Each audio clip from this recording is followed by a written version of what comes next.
그런 것 때문에 많이 또 인내해 주시고 참아 주셨는데 어떻게 하다 보니까 오늘 또 마지막 시간이 되었습니다. 다들 얼굴에서 화색이 도는 것 같은데요. 네, 오늘 또 잘 마무리 짓고 또 이것으로 끝이 아니라 하나님의 말씀은 저와 여러분 가운데 늘 가까이 있기 때문에 계속해서 또 보시고 연구하시고 또 같이 이어갔으면 좋겠습니다.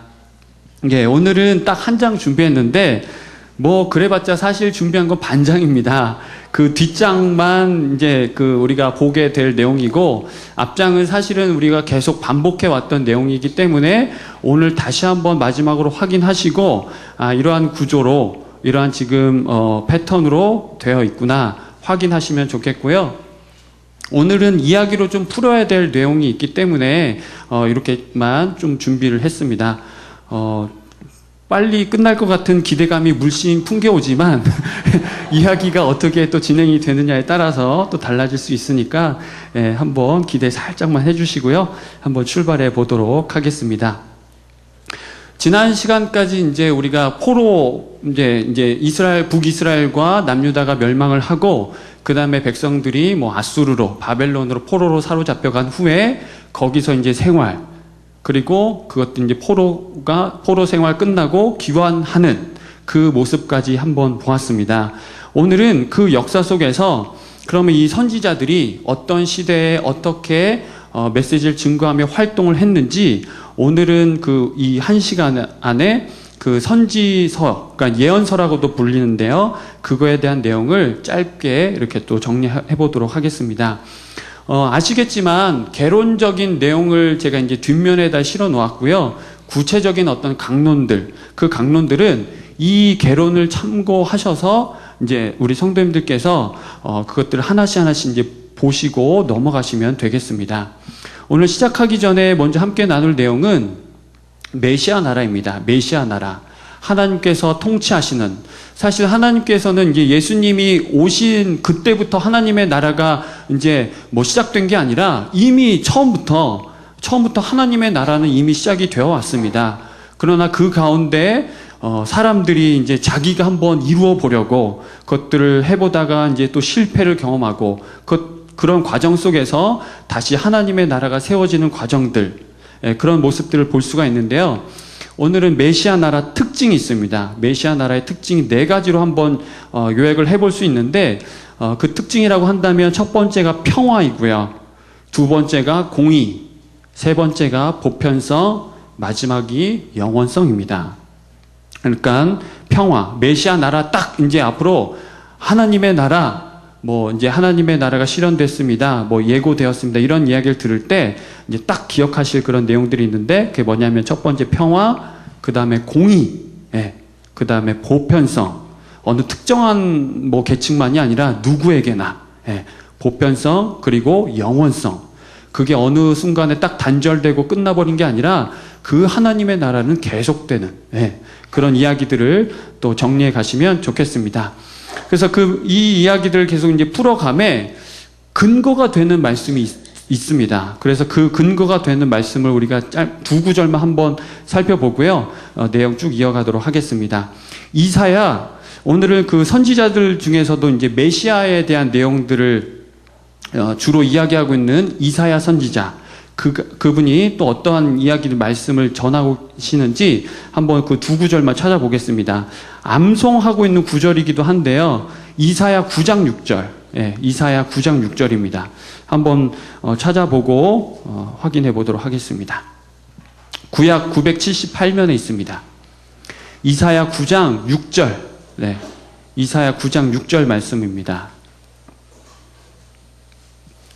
제가 좀 전에 메시아 나라 특징 4가지를 말씀을 드렸는데 그거에 대한 근거 구절이 이거라고 보시면 되겠습니다. 이사야 9장 6절 말씀, 구약 978면에 있습니다. 구약 978면 이사야 9장 6절 말씀, 우리 소리를 맞추어서 우리 한 목소리로 함께 천천히 봉독합니다. 시작. 이는 한 아기가 우리에게 낳고 한 아들을 우리에게 주신 바 되었는데 그의 어깨에는 정사를 메었고 그의 이름은 기묘자라 모사라 전능하신 하나님이라 영존하시는 아버지라 평강의 왕이라 할 것임이라. 아멘. 지금 저와 여러분이 뭐 성탄절이나 뭐 보통 이런 말씀 계속 반복해서 우리가 접하긴 하였지만 사실 이거에 대해서 그냥 이제 예수님 메시아에 대한 내용이다라고만 했지, 이것이 정말 아까 제가 말씀드렸던 메시아 나라 그거하고 어떤 연관이 있는지는 오늘 이제 다시 한번 확인을 하시면 좋겠습니다. 그래서 아까 그 특징과 관련해서 이 말씀을 근거 말씀으로 삼으시고, 이거에 이제 이 하나님의 나라가 이러하니 이 나라가 어떻게 성취될 수 있는가라고 했을 때 한 사람을 세우시는데, 오늘 또 여기 9장 6절에도 나와 있지만 한 사람을 세우시는데 그분이 도대체 누구시고 어떠한 일을 행하셨는지, 그래서 그거에 대한 근거 말씀을 또 가셔야 되는데, 그 말씀은 잘 아시는 53장 6절 말씀입니다. 5절 6절 말씀. 조금 넘겨서 53장 5, 6절 말씀 한번 볼까요? 네. 그분이 어떤 모습이시고 또 어떤 일을 하셨는지 한번 보도록 하겠습니다. 이사야 53장 6절 말씀, 5절 6절 말씀. 네. 뭐 한 김에 그냥 4절부터 한번 읽어보시죠. 네, 4절부터 6절까지 함께 읽겠습니다. 시작. 그는 실로 우리의 질고를 지고 우리의 슬픔을 당하였거늘 우리는 생각하기를 그는 징벌을 받아 하나님께 맞으며 고난을 당한다 하였노라. 그가 찔림은 우리의 허물 때문이요 그가 상함은 우리의 죄악 때문이라. 그가 징계를 받음으로 우리는 평화를 누리고 그가 채찍에 맞음으로 우리는 나음을 받았도다. 우리는 다 양 같아서 그릇 행하여 각기 제 길로 갔거늘 여호와께서는 우리 모두의 죄악을 그에게 담당시키셨도다. 아멘. 예, 이 말씀도 역시나 유명한 말씀인데요. 메시아, 그분에 대한 아주 구체적인 말씀입니다. 그래서 좀 전에 읽었던 9장 6절이나 이 53장 5, 6절, 4절부터 6절까지의 말씀은 이 메시아에 대한 예고, 예, 장차 하나님의 나라가 그 하나님이 보내신 이 사람을 통하여서 이루어질 거다라고 하는 그런 예고의 말씀이고, 오늘 이 내용 보셔서 아시겠지만 예수님이 무슨 백마를 타고 창과 검을 가지고 이 하나님의 나라를 이루기 위해서 그렇게 오셨다고 합니까? 그렇게 하셨나요? 아니죠. 예. 지금 저와 여러분이 읽은 말씀대로 본인이 죽어서 피를 내는, 그렇게 해서 평화를 이루시고 공의가 행해지는 나라, 누구에게나, 그리고 그것이 영원하도록 그러한 나라를 이렇게 이루셨다고 이야기하고 계십니다. 그리고 우리가 또 아시는 것처럼 신약에 이제 들어서서 예수 그리스도, 그 말씀하신 그 메시아가 실제적으로 예수 그리스도 아들을 보내심으로 인하여서 그분이 오시고 죽으시고 부활하신 그 사건을 통하여서 이 말씀이 성취가 되었음을 우리는 확인해 볼 수 있습니다. 그래서 보시면 우리 많이들 뭐 이렇게 들어보셨을 것 같은데요. 아래로부터의 구원과 위로부터의 구원이 있습니다. 아래로부터의 구원은 뭐냐면 인간이 자기의 가진 능력과 그런 모든 것을 가지고 그 한계를, 자기는 물론 세상에서 직면하고 있는 문제들, 그것들을 극복해 보려는, 그러니까 결국에는 구원까지 가보려고 하는 그런 시도들을 아래로부터의 구원이라고 하는데, 계속해서 이제 인간의 역사를 통해서 그것들이 반복되어지고 실패를 경험했던 거죠. 어느 한 사람도 그것을 자기의 그 인간의 한계와 그 능력으로, 그 인간의 능력으로 그 한계를 극복한 사람이 없습니다. 예. 그래서 이제 하나님이 보여주셨죠. 그래서 위로부터의 구원입니다. 누군가 그 어둠의 현장, 그 죄 가운데 있는 그 현장 가운데 와서 구원해 주시는, 위에서부터 손을 내려주셔서 이 사람들을 구원해 주시는, 그래서 위로부터의 구원이라고 하는데요. 이 위로부터의 구원은 인간의 모든 가능성을 부정합니다. 네. 오직 하나님의 은혜. 그래서 우리 서신서에도 보면 바울 사도가 계속 주장하는 내용이 바로 그것입니다. 그래서 그 내용을 저와 여러분이 붙잡고 또 신앙생활은 물론 계속해서 이 말씀들을 그러한 관점으로 보시면 되겠습니다. 그래서 이제 그 표를 다시 한번 확인해 볼까요? 율법서, 우리 토라라고도 했는데 이제 율법이란 뜻이었죠. 토라 하면 이제 모세 오경을 가리키는데 창세기부터 신명기까지 있고요. 그 다음에 역사서, 여호수아부터 에스더까지. 그러니까 에스더까지는 지금 이제 포로 생활 또 포로 귀환까지 이제 담고 있는 책입니다. 그래서 그 역사를 먼저 율법서하고 그러니까 율법서를 역사서까지 포함시켜서 역사서 그 커다란 그 맥을 먼저 쭉 깔아 놓으신 다음에 그 다음에 위로 시가서 아래로 선지서 이렇게 배열을 하시면 좋겠습니다. 그래서 욥기 같은 경우에는 이제 족장 시대에 있었던 일이라 했잖아요. 그래서 창세기랑 조금 이렇게 같이 보시면 되겠고, 그 다음에 시편 같은 경우는 다윗 주로 많이 이렇게 이야기했기 때문에 뭐 사무엘상 이렇게 보시면 되겠고, 잠언 전도서 하가는 솔로몬과 관련해서 이렇게 보시면 되겠습니다. 그리고 오늘 거기 보시면 선지서 위에 표 보시면 선지서 해놓고 대와 소를 이렇게 나누었는데, 이것은 무슨 큰 의미가 있는 것이 아니라 대선지서는 이제 분량의 차이입니다. 좀 분량이 좀 많다 싶으면 이제 대선지서고요. 그 다음에 이제 적은, 그리고 지난번에 이제 구약 같은 히브리적으로 표현해 보면 12소선지서라고 했잖아요. 한 묶음이라고 했기 때문에 그것들은 짧게 이제 기록된 말씀들을 묶어놓기 때문에 소선지서라고도 이렇게 불립니다. 그래서 맨 밑에 세 개, 학개, 스가랴, 말라기는 이제 포로 시대 또는 포로 귀환 시대 때 이제 활동했던 이제 선지자들이고요. 그 다음에 그 전에 있었던 선지자들의 이름을 한번 기록을 해 보시죠. 호세아부터 시작이 됩니다. 네. 이미 알고 계셨죠? 네. 호세아부터 호세아 한번 해볼까요? 한번 아시는 대로 시작. 호세아, 요엘, 아모스, 오바댜, 요나, 미가, 나움, 하박국, 스바냐. 이렇게 기록을 해주시면 되겠습니다. 그 다음에 그 표는 그렇게 보시고요. 그 위에 있는 표는 이제 그 문학적 양식에 따라서 이제 구별을 해놓은 거고, 밑에 거는 이제 시간적 순서에 따라서 기록을 해 두은 것입니다. 그래서 오늘은 선지서를 할 거니까, 선지서를 할 거니까 그 파란색 부분, 맨 밑에 보시면 그렇게 배열이 되어 있으면 볼 수 있습니다. 그런데 선지자들이 이거 보시면서 그런 생각 안 하셨나요? 선지자들이 왜 뒤편에만 나와 있는지, 이 전에는 왜 이렇게 하얀 공백만 쳐 있는지, 이렇게 의문되지 않으셨나요? 저만 그렇군요. 네.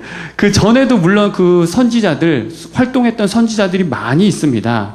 그런데 좀 이따 뭐 이야기 나눌 거지만, 이 아모스 시대부터는 문서로 기록되었습니다. 선지자들이 자기의 그런 하나님의 말씀을 받아서 문서로 기록을 해 두었습니다. 그래서 이때서부터 이제 문서 선지자라고 하는데요. 그렇기 때문에 이제 성경을 배열할 때도 이제 문서부터 이렇게 작업이 된 거고, 그 이전에는 비문서 선지자라고 해서 뭐 아시는 것처럼 사무엘 선지자도 있었고, 더 거슬러 가면은 이제 모세도 선지자라고 부르잖아요. 그런 것도 이제 쭉 선지자의 이야기들이 나옵니다. 뭐 여기는 안 나와 있지만 우리가 잘 아는 엘리야, 또 엘리사, 그 다음에 또 그 밖에 뭐 잘 드러나지 아니하였던 그런 선지자들, 무명의 선지자들, 수많은 선지자들이 있었습니다. 그래서 그렇게 구분을 해두시면 좋겠고요. 오늘 그 표를 조금만 더 설명을 드릴게요. 거기서 요엘서하고 두 번째 칸 맨 위에 보시면 요엘서하고 그 다음에 맨 밑에 요나서, 이 요엘하고 요나서가 시대를 잘 정확하게 가늠할 수가 없어요.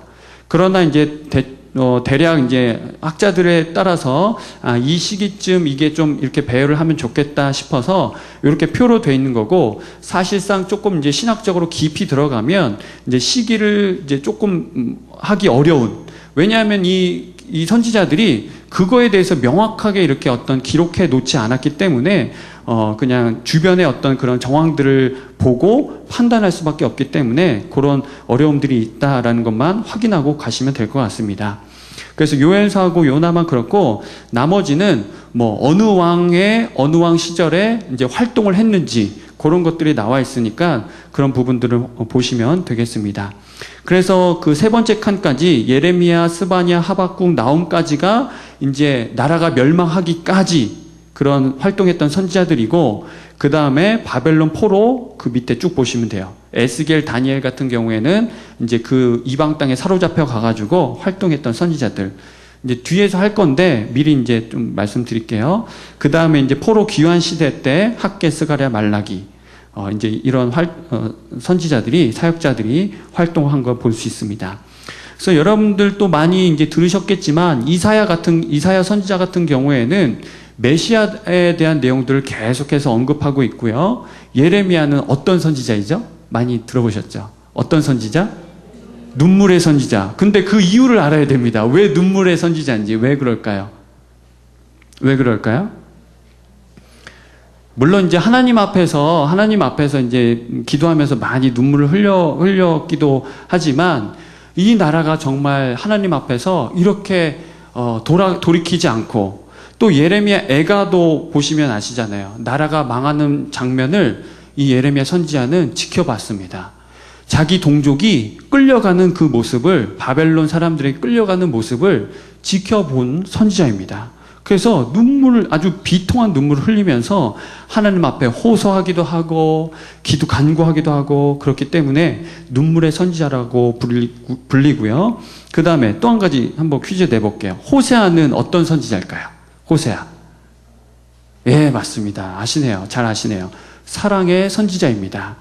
아시는 것처럼 이 호세아는 이방 여인과 하나님이 이제 너 이 여인하고 결혼해 라고 해서 이제 결혼을 하고, 그 관계를 통해서 이스라엘과, 그러니까 하나님의 백성과 하나님과의 그 관계를 이야기를 해주시는, 그런 말씀을 해주시는, 그래서 이 호세아는 사랑의 선지자라고 불립니다. 그 여인이 이제 아내로 삼은 그 여인이 또다시 그 집을 나가면 다시 이제 돈 주고 사오고, 또 나가면 또 데려오고, 그러면서 하나님은 이스라엘 백성, 이 택하신 백성을 절대로 포기하신다, 안 하신다? 그거를 보여주시고 알려주시기 위해서 이 호세아 한 사람을, 가정을 택하시고 말씀하신 거죠. 네. 그리고 물론 이제 이 모든 선지자들이, 삑 소리가 나네요. 예. 물론 선지자들이 이스라엘과 유다를 중심으로 기본적으로 거기에 대한 이제 예언을 선포를 해놓고, 그 주변 국가들에 대해서도 다 이렇게 선포를 했거든요. 그러나 그 중에서 이제 요나하고 나훔 선지자는 특별히 아수르에 대해서, 특별히 니느웨, 그 수도가 니느웨잖아요. 그 아수르에 대해서 이렇게 예언을 했고요. 오바댜 같은 경우에는 한장으로 되어 있는데 에돔에 대해서 이야기합니다. 이 오바댜 선지자는 남유다가 이제 멸망하고 나서 이제 바벨론 포로로 이제 유다 백성들이 포로로 잡혀갔을 그때, 이제 좀 혼란한 그 시기 때에 에돔이 쳐들어옵니다. 예. 그 틈을 타가지고 쳐들어오는데, 하나님께서 예전에 이제 에돔하고 이스라엘하고 그 언약적인 그 관계를 맺었는데, 그 언약을 깨뜨리고 에돔이 쳐들어온 그것들 악한 일도 보시고, 하나님이 이 오바댜 선지자를 통해서 선포를 하시죠. 너희들 그거 잘못됐다라고 하시면서 이야기를 하시는 장면이 나와 있습니다.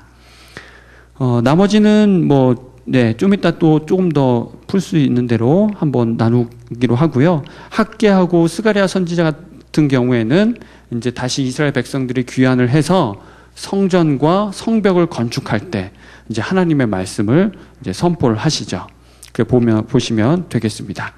그리고 뒷장으로 이제 넘어가서요. 한번 내용들 살펴볼 텐데, 이 내용들 보기 전에 우리 영상 한번 볼까요?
네, 여기까지 보겠습니다. 네, 누구의 이야기였죠? 다니엘과 세 친구 이야기들이었습니다. 바벨론으로 포로 잡혀갔 그때 이제 다니엘과 에스겔 이런 선지자들이 활동을 했는데 그 가운데서 그냥 편하게 지냈던 것 아니라 그런 믿음 지키기 위해서 또 저런 상황 가운데 몰아진다 할지라도 끝까지 그 하나님 믿는 믿음 지켰던 그런 이야기들을 우리 오늘 영상으로 한번 확인을 해 보았습니다. 그래서 오늘 선지서 이제 이야기를 들어갈 건데 그 뒷장 2페이지 첫 번에 보시면 예언이라고 되어 있습니다. 예언. 그 다음에 그 다음 구절 한번 읽어볼까요? 시작. 하나님께서 말씀하셨다. 하나님께서 말씀하셨다. 예언을 우리가 알고 있는 그 예언을 포함해서 구체적으로 저와 여러분이 지금 기독교적인 그런 예언이 무엇인가, 저와 여러분이 어떠한 개념을 바르게 가지고 가야 하는가, 그것들을 오늘 이 내용을 통해서 분명하게 확인을 하셨으면 좋겠습니다. 그래서 그 밑에 줄 한번 읽어볼까요? 시작. 감춰졌던 하나님의 뜻을 인간에게 나타내기 위해 인간의 대변자가 말과 글로 전달함, 이렇게 되어 있습니다. 그래서 예언은 하나님께서 말씀하신 그 내용들, 그것들을 예언이라고 할 수 있습니다. 달리 이야기하면 우리 지난 시간에도 이야기했지만 계시라고 할 수 있습니다. 계시. 하나님께서 우리에게 당신의 뜻을 보여주신 것, 드러내 보이신 것, 그것들 바로 계시라고 할 수 있는데 예언도 그거와 같은 맥락에서 그렇게 이해를 하시면 좋겠습니다. 그래서 밑에 보시면 비문서 예언자라고 해서 아까 처음에 말씀드렸던 것처럼 모세 시대부터 또는 그 이전에부터 쭉 이어져 오는, 그래서 다윗 시대는 나단 선지자, 갓 선지자, 왕정 시대는 스마야, 아이야, 미가야, 엘리야, 엘리사 이런 시대부터 쭉 선지자들이 어쨌든 있었습니다. 그런데 말씀드린 대로 역사서 속에서 이 선지자들이 활동했던 기록만 있지 실제로 이 선지자들이 어떤 이제 그 이후에 나타난 선지자처럼 자기의 그 하나님의 말씀을 문서로 기록하지는 않았다라고 해서 비문서 예언자, 그리고 또 시기적으로 나누면 고대 예언자라고 할 수 있습니다. 고대 예언자. 그리고 이제 그 밑에 줄에 보시면 문서 예언자라고 해서 지금 저와 여러분이 보고 있는 이 성경으로 보고 있는 이사야, 예레미야, 에스겔, 다니엘 12소 예언서들의 그런 예언자들, 이들을 다 문서 예언자라고 합니다. 그래서 이 문서 예언자는 아까 고대라고 했으면 이 문서 예언자들은 고전 예언자라고 이야기를 합니다. 그래서 학자들은 또 이 문서 예언자들을 주전 8세기 예언자라고 부르거든요. 그래서 이 주전 8세기 예언자들의 특징이 뭐냐면 윤리적인 내용들을 많이 이야기를 하고 있습니다. 그러니까 삶을 이야기하고 있다고요. 하나님의 말씀은 이것이다 라고 해서 하나님과의 관계를 이야기하지만 그것으로 그치는 것이 아니라 하나님의 관계가 이러하면 이제 사람과의 관계 속에서, 사회 속에서 어떠한 그런 윤리와 도덕 의식을 가지고 또 하나님을 믿는 자로서 어떻게 말과 행동을 해야 할지 그런 윤리들을, 내용들을 이야기했기 때문에 윤리적인 교사라고 했고요. 그 다음에 고대 시절부터 쭉 이어져 왔던 하나님의 말씀, 그 말씀들을 해석하고 또 백성들에게 가르쳤기 때문에 주전 8세기 예언자, 또 윤리적인 교사, 고전 예언자 이렇게 불리고 있습니다. 그래서 이제 예언서라고 하지만 그런 이제 문서 선지자들의 그런 이야기들을 담고 있기 때문에 그들의 메시지를 주로 하고 있기 때문에 선지서라고 불리는 이유가 여기 있는 것입니다. 그래서 구약에 쓰인 예언자 명칭을 쭉 보시면 세 가지로 이제 크게 한번 나눠 볼 수 있는데 우리가 지금 잘 아는 예언자 또는 선지자 이런 명칭이 있습니다. 이 사람들 다 이제 비슷비슷한데 그런 성경에 나온 내용들을 이렇게 간략하게 정리를 해보면 예언자는 하나님의 말씀을 전하는 자, 그리고 하나님의 보내심을 받은 메신저라고 합니다. 그 다음에 선견자는 무엇을 보는 자일까요? 그렇죠. 하나님께서 주시는 환상과 계시, 그런 내용들을 보는 사람. 구약에 주로 이런 표현들이 많이 있거든요. 선지자 또는 선견자, 선견자가 우리에게 오셨습니다. 뭐 이런 내용들이 있는데 보는 자라는 뜻이 있고요. 그 다음에 주로 많이 쓰이죠. 엘리야나 엘리사에게 주로 많이 쓰이는데 하나님의 사람 이렇게 또 불리기도 합니다. 그래서 하나님의 사람은 선지자는 자기의 말을 이렇게 전하는 게 아니라 그러니까 자기가 하고 싶은 말들 이 사람들이 지금 잘못 가고 있으니까 괜히 자기 어떤 그런 자기 어떤 그런 마음의 근거에서 그냥 이야기하는 게 아니라 하나님으로부터 받은 말씀, 그 메시지를 가지고 그 사람에게 전달하는.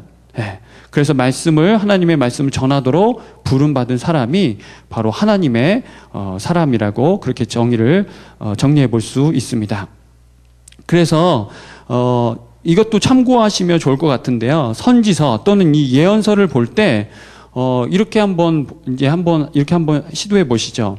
선지서를 볼 때 이제 막 하나님의 심판이 계속 이제 이어지고 그다음에 그 심판이 이제 현실이 되는 하나님이 어떻게 멸망시키는지 그 장면들이 막 기록되어 있기 때문에 때로는 두렵기도 하고 도대체 하나님이 어떻게 사람들을 이렇게까지 내모실 수 있는가라고 하는 어떤 그런 의문들을 품게 되는데 그것보다 앞선 내용이 뭐냐면 도대체 하나님의 마음이 뭔가 하나님이 지금 뜻하시고 생각하고 계시는 게 뭔가 그거를 먼저 저와 여러분은 볼 수 있어야 됩니다. 그래서 하나님의 마음을 알고 먼저 느끼는 것 그게 먼저 이루어져야 되겠고요. 그래서 그렇다면 그 하나님의 마음은 뭔가? 하나님의 마음. 막 심판하시고 죄 지면 그냥 무조건 제거해버리고 소멸시켜버리는 그게 목적일까요? 그게 아니라 하나님은 언제나 생명과 복입니다. 또 구원과 회복, 사랑이 하나님의 마음입니다. 그러나 그런 심판들, 그런 내용들은 하나님의 그 큰 섭리 안에서 하나님의 계획하에 이루어지는 하나님의 방법일 뿐인 거죠. 근데 그 한 면만 보고 하나님을 막 잔인하고 무자비한 그런 식으로 이제 자꾸 치우쳐서 보게 되면 신앙이 조금 힘들어집니다. 힘들어집니다. 물론 그렇게 역사하시기 때문에 두렵고 조금 무섭고 그런 마음이 들긴 하지만 저와 여러분이 다시 말씀드리지만 기본적으로 가져가야 되는 것은 하나님의 마음이 도대체 어디에 있는가, 근본이 어디에 있는가, 시작이 어디 있는가, 그리고 궁극적으로 완성하려고 하시는 뜻이 뭔가 그것들을 보셔야 된다는 이야기입니다. 그래서 그 하나님의 말씀이 이제 선지서들을 딱 보실 때 하나님의 말씀은 이것입니다 라고 하면서 쭉 나올 때 그 말씀 속에서 책망과 위로를 같이 보셔야 됩니다.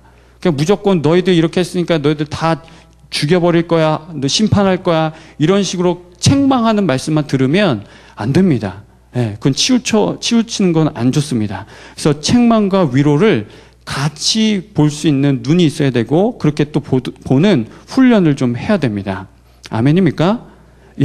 그래서 선지서는 그렇게 좀 다가가시면 좋겠고, 그래서 우리가 아까 처음에 이제 타이틀 예언에 대해서 이야기를 했는데, 그렇다면 도대체 이 예언의 목적이 뭔가, 예언의 목적이 뭔가라고 했을 때 답변을 이렇게 할 수 있습니다.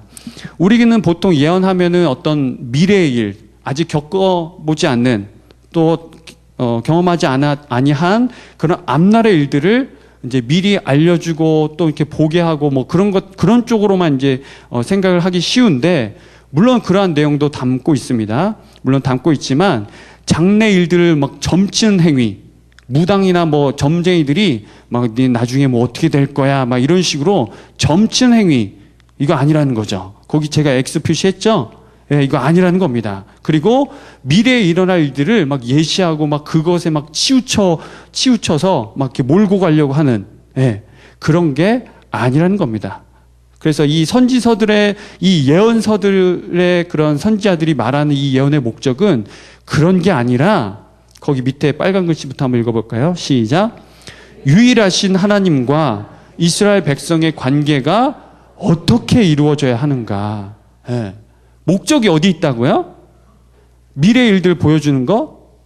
그게 아니라 하나님과 저와 여러분의 관계가 어떻게 이루어져야 되는지, 하나님의 마음이 무엇이고, 그럼 내가 그 하나님의 말씀을 들은 사람으로서 내가 지금 마주하고 있는 삶의 자리에서 어떻게 살아가야 하는지, 그것을 말씀하고 있다 이야기할 수 있습니다. 그래서 좀 예언서를 대하실 때 이제 그런 조금 부정적인 어떤 생각들을 조금 이제 좀 이렇게 내려놓으시고 이런 목적들을 다시 한번 바르게 세우시면 좋을 것 같아요. 그래서 그 하나님과의 백성 관계들을 그 목적을 조금 더 이제 풀어보면 네 가지로 정리해 볼 수 있는데, 우리 하나씩 천천히 읽어볼게요. 1번 시작. 하나님에 대한 신앙과 구원을 가르침. 첫 번째입니다. 첫 번째. 하나님. 근데 그 하나님은 그냥 하나님이 아니라 역사를, 개인적인 역사뿐만이 아니라 온 인류의 역사를 주관하시는 그 하나님에 대한 신앙, 하나님의 신앙과 하나님이 우리 가운데 오셔서 어떤 구원을, 역사를 이루시는지 그것을 가르치고 있고요. 두 번째 읽겠습니다. 시작. 윤리적인 교훈과 전 우주적 심판 사상을 가르침. 예. 그러니까 신앙의 어떤 신앙과 삶이 분리가 된 게 아니라 이제 하나님과의 관계가 그러하다면 삶의 자리에 나아가서 지금 계속 같은 이야기를 반복하고 있는데요. 그 삶의 자리에 나아가서 어떻게 지금 살아가야 할 것인가, 그 내용들을 담고 있습니다. 그리고 우주적인 심판입니다. 그냥 하나님이 얘네들은 이제 나를 안 믿고 안 따르니까 그냥 때려 죽여야겠다, 이런 어떤 그냥 하나님의 어떤 협소한 좁은 그런 쫌생이 같은, 우리 표현하잖아요. 그런 좁은 마음에서 기인한 게 아니라 하나님은 큰 섭리를 가지고 계시다는 거죠. 큰 계획하에서 이러한 일들을 이루어가고 계시다는 거죠. 그러나 그냥 그대로 내버려 두면 안 되는 거죠. 하나님을 믿는 그런 계속 기회를 주셨잖아요. 그 다음에 마지막 날에는 이 하나님을, 주님을 딱 기준으로 삼고 양과 염소처럼 이렇게 구별하게 되는 날이 오게 될 것이다, 이렇게 이야기를 합니다. 세 번째입니다. 세 번째 시작. 제사, 영적인 갱신을 통해 형식적, 외면적 신앙에서 그 다음에 어떤 신앙으로? 시작. 영적인 내면적 신앙으로 새롭게 함. 그러니까 그냥 껍데기 신앙이 아니라 이스라엘 백성들이 하나님을 믿는다고 하지만 그냥 제사도 대충 드리는 겁니다. 그러니까 양들을 잡을 때 흠이 없고 순결한 양을 미리 이렇게 챙기고 준비해서 드려야 되는데, 뭐 눈이 병들었다거나 쩔뚝거린다거나 또는 피부가 상하거나 그런 것들 그냥 드림에 거리낌이 없다라는 거죠. 그리고 말라기서 같은 경우에 11조 떼먹고도 아무런 거리낌이 없는, 그런 내용들을, 물론 그런 것뿐만이 아니라 계속해서 선지자들이 하나님께서 말씀하실 때 그것들 이야기합니다. 들으면 다행인데 안 들으니까 계속 이제 무너지는 거죠. 하나님과의 관계가 무너지니까 이제 사람과의 관계 어떻습니까? 공의가 파괴되고, 사회가 혼란하게 되고 그런 일들이 벌어지게 된다는 거죠. 그래서 그런 신앙이었다면 이 선지자를 통해서 계속 강조되는 것은 다시금 영적인 내면적으로 하나님과의 관계를 새롭게 해야 된다. 그래서 이 사회 가운데 그런 영향력들이 드러나야 된다, 그렇게 이야기를 하고 있습니다. 마지막입니다. 네 번째 시작. 종말론적인 미래를 내다보게 하기 위함. 그 다음에 거기 가로도요. 시작. 여호와의 날, 곧 하나님 나라의 도래를 바라보며 현재의 고난을 극복함. 그냥 우리가 미래를 바라보고 하나님 나라를 바라보는 게 막연하게 바라보자라는 게 아닙니다. 막연하게 그냥 언젠가 그때가 오겠지라고 하면서 그냥 막연하게 가는 게 아니라 구체적으로 하나님께서 그때를 반드시 이루실 것이기 때문에 우리는 그 확신과 믿음을 가지고 오늘 주어진 이 삶의 자리를, 또 때로는 이 삶의 자리에서 마주하고 있는 이 고난을 믿음으로 극복하자라고 하는 그런 내용들을 담고 있습니다. 그래서 특별히 이제 소선지서들 같은 경우에 보면 여호와의 날이라는 표현들이 좀 비교적 자주 등장을 합니다. 여호와의 날. 이 날은 그냥 뭐 다른 거 생각할 거 없이 완전 죽었다 생각하시면 됩니다. 죽음의 날, 공포의 날, 누구도 살아남지 못하는 날, 그런 날로 보시면 되는데 이게 양면성이 있습니다.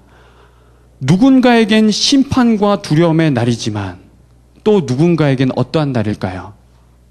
그렇죠. 하나님의 구원과 기쁨을 보게 되고 경험하게 되는 날이라 할 수 있습니다. 그래서 그 여호와의 날도 잘 이렇게 균형 있게 보시고 이해를 하시면 좋겠습니다. 그 다음에 밑으로 쭉 내려갈게요. 사실은 이제 이 지금 예언의 이야기들은 유대인들, 히브리인들의 어떤 그런 예언의 이야기를 했는데, 사실은 이 사람들만 뭐 예언했던 게 아니라 그 주변에 있는 모든 나라들 가운데도 예언자들이 있었습니다. 예언을 하는 사람들이 있었습니다. 그 사람들이 뭐 진짜 예언자인지 가짜 예언자인지 그거는 뭐 둘째 문제고, 어쨌든 선지자들, 예언자들이 있었는데, 그 주변 예언자들은 특징이 뭐냐면 주로 왕궁에서 활동을 했어요.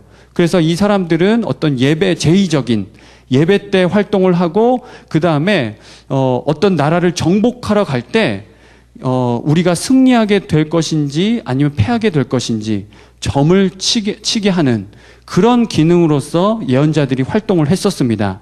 그런데 이 유대인들, 히브리인들의 그 예언은 그것과는 조금 다르다는 거죠. 구별이 됩니다. 그래서 그 당시 고대 근동의 예언과 차이점이라고 한다면, 첫 번째, 예언자의 정신이 담긴 윤리적인 예언입니다. 예, 예언자의 정신이 담긴, 그냥 뭐 막 쏟아내는, 그냥 뭐 나중에 책임지지도 못할 그런 이야기들을 쏟아놓는 게 아니라, 오래전부터 하나님의 말씀에 근거하고 그런 전통과 말씀에 근거한, 그래서 그것들을 바르게 해석하고 전달하는, 그런 의미입니다. 일단 그런 말씀을 가지고 윤리적인 예언을 하는 그런 이제 모습이 있고요. 두 번째는 물론 이제 이 하나님의 사람들 중에서도 왕궁에서 활동하는 그런 사람들이 있었는데, 이제 그게 다가 아니라 왕조나 개인을 위한 예언 그것만이 아니라 그 다음 어디까지 간다고요? 전 민족, 전 우주, 전 인류적인 예언으로 확대되는 것을 또 볼 수가 있습니다. 다른 근동 예언자들은 그냥 그 뭐 자기 나라의 흥망성쇠, 뭐 주변 국가들 뭐 그냥 파악하고 대충 그걸로 끝나는데, 이 사람들은 하나님의 말씀을 가지고 하기 때문에 전 인류를 대상으로 하고 있다 보시면 되겠습니다. 그리고 이건 완전 확연한 차이죠. 세 번째는 한번 읽어볼까요? 시작. 메시아 사상, 약속과 성취라는 주제로 일관성 있게 발전하는데요. 그 메시아 사상과 더불어 종말론적인 내용으로 발전해 간다 이야기할 수 있습니다. 다른 근동에서는 뭐 이러한 내용들을 뭐 찾아보기 어렵거나 희박합니다. 그리고 고대부터 이 뭐 주전 8세기 예언자들, 그 다음에 그 이후에 나타난 예언자들의 그런 내용들을 가만히 이렇게 그 하나의 흐르는 맥을 이렇게 살펴보면 이 내용입니다. 메시아 나라, 하나님의 나라 또는 그런 구원 역사가 약속이 됐고 실제적으로 성취되는 그런 주제가 일관성 있게 간다라고 이렇게 보시면 되겠습니다. 그리고 그 나라가 그냥 막연하게 그냥 한도 끝도 없이 가는 게 아니라 분명하게 시작한 기점이 있으면 마지막 그때도 있다. 마지막 그때가 분명히 있는데 그때는 올 것이다. 그런 내용들을 이야기하고 있습니다. 물론 이 내용들은 이제 신약까지 계속해서 흘러가는 것을 가고 있습니다. 근데 마지막은 왕궁에서 나온 예언보다 왕궁 밖 주변에서 나온 예언이 더 많다. 이렇게 볼 수 있습니다. 말씀드린 것처럼 고대 근동에서는 거의 왕궁 중심으로 이제 그 예언자들이 활동을 했다면, 그 이제 유대인들도 왕궁에서 하는 예언자들이 있었고, 왕궁 밖에서 그냥 일반 사람들 속에서 살면서 예언하고 하나님의 말씀을 전한 사람이 있었다. 근데 그 수가 더 많다, 적다? 더 많았다. 이렇게 이야기할 수 있습니다. 그래서 밑에 표는, 이제 앞으로 이제 그 성경을 이제 선지서를 볼 때 이 표를 한번 마음속에 그려보시고 읽으시면 좋을 것 같아요. 그러니까 예를 들어서 바벨론 포로기에 뭐 에스겔 다니엘 있잖아요. 그러면 그 이때가 지금 바벨론 포로 시기지라고 하는 것 먼저 딱 생각하시고 그 내용을 보시면 이해하기가 조금은 수월합니다. 그래서 제가 좀 전에 말씀드렸던 주전 8세기 그때 이제 막 시작하는 그런 선지자들은 뭐 시간으로 해본다면 여로보암 2세 때와 우시아 시대 때인데 아직은 이제 갈라지지 않았던 때죠. 이제 아모스하고 호세아, 보통 이제 아모스가 먼저 시작이 되는데 아모스하고 호세아가 북쪽에서 활동을 했었고요. 이때 이제 아수르 디글랏 빌레셀이 침공하기 전에 너희들 계속 그런 식으로 하나님의 말씀 듣지 않고 살면 이 북이스라엘 반드시 멸망한다 예언하죠. 아모스 호세아가 계속해서 이야기합니다. 근데 안 듣죠. 그러다가 망하고, 그 다음에 밑에 보시면 요엘, 이사야, 미가 선지자는 남쪽에서 활동했던 선지자들입니다. 그래서 이때는 시기가 좀 지났죠. 이제 북이스라엘이 이제 멸망하는 그때쯤에 아수르가 침공한 후에 북이스라엘과 이제는 남유다까지, 아까는 북이스라엘만 했는데 이제 남유다까지 멸망을 예언합니다. 북이스라엘이 저렇게 망해가고 있는데 유다 백성 너희도 똑같이 하나님의 말씀 듣지 않으면 어떻게 된다고? 망한다, 이렇게 이야기합니다. 그런 다음에 그 시기가 이제 조금 지나고 나면 포로 전기, 그 다음에 바벨론 포로기, 바벨론 포로 후기로 이렇게 나눌 수 있는데, 북이스라엘이 멸망한 후에 이제 나타났던 선지자들, 그래서 왕궁에서 활동했던 선지자들은 나훔, 스바냐가 있고요. 그 다음에 그 왕궁 밖에서, 왕궁 또는 왕궁 밖에서 했던 예레미야 같은 경우에는 왕궁하고 왕궁 밖에서 같이 했거든요. 그리고 포로 시대까지 이제 흘러가는 선지자이기도 하고, 그래서 예레미야하고 하박국은 주변에서 이렇게 활동했던 걸로 정리를 하시면 되겠습니다. 그리고 그 내용은 이제 남유다에 대한 예언인데, 아수르가 멸망하고 나서 그 다음에 이제 그 아수르가 이제 북이스라엘 멸망시켰지만 언제까지 그 민족이 계속해서 부강하게 되는 게 아니라 그 민족 역시 이제 망하게 되고 새로운 바벨론이라는 나라가 일어나게 될 거다. 그렇기 때문에 유다 너희 백성들아 하나님께로 돌아오라 계속 이야기합니다.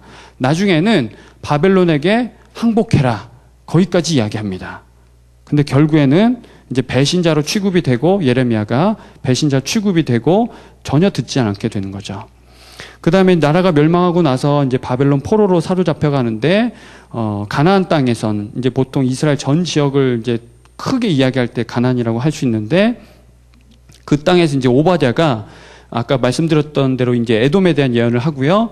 그 다음에 에스겔 다니엘이 바벨론, 또 그 다음은 이제 페르시아까지 그때 이제 활동을 했던 선지자들로 시기를 그렇게 가늠하시면 되겠습니다.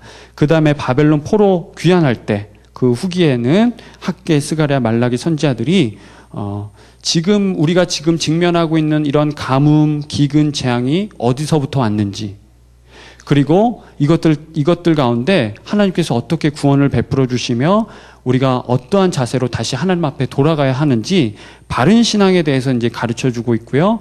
그러나 결국에는 하나님이 우리를 죽이시려고 하는 게 아니라 하나님이 우리를 어떻게 하신다고요? 살리시려고, 회복시켜 주시려고 하는 것이다. 그렇게 이야기를 하고 있습니다. 끝났네요. 네, 오늘 그 마지막 이제 성경 파노라마 8강까지 해서 이제 선지서까지 다 마쳤는데요. 다시 한번 1강부터 오늘 뭐 8강까지 뭐 조금 이제 이해가 안 되는 부분도 있으셨을 거고, 또 막 피곤한 시간에 여기까지 왔는데요. 정말 고생 많으셨고요. 우리 한번 앞뒤 옆으로 한번 인사할까요? 정말 고생 많으셨습니다. 네, 네, 네, 네, 네. 그리고 한 가지 더 한번 해보겠습니다. 정말 장하십니다. 시작.